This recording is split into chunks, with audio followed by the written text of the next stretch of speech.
አላህን ልክ ማወቅ ስትጀምር ስትጀምር በጣም ሲምፕል ነው። ከዛ ወንጀል ደግሞ ትሰራለህ። በቃ እንደ ሰውኛ የምታጠፋቸው ጥፋቶች አሉ፣ የምትሰራቸው የሆኑ ፋውሎች ምን ይኖራል።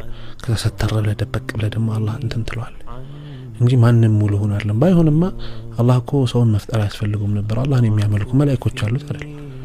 ላ ያሱን አላህ ማእመረውም የፈዓሉነ ማ ይእመሩን አይነት መላእክቶች አሉት።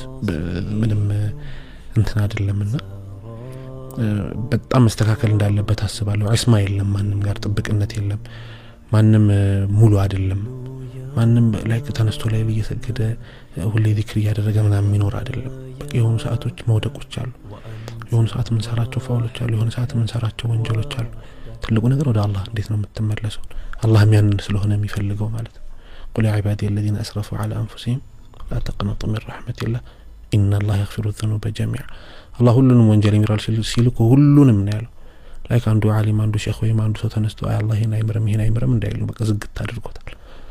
ምንም አይነት ሲሾች ላይ ሆነ ምንም አይነት ሁኔታ ላይ ሆነ ምንም አይነት ወንጀል ውስጥ ሆነ ምንም አይነት ተስፋ መቁረጥ ውስጥ ሆነ የወንጀል መደራረቦች ለምን አይኖርብህም? ኢነ አላህ يغفر الذنوب جميعا። አላህ ሁሉንም ወንጀል ይምራል ነው እና ወደኔ ብቻ ከዛ በኋላ ያለውን አላህ ያሳያል።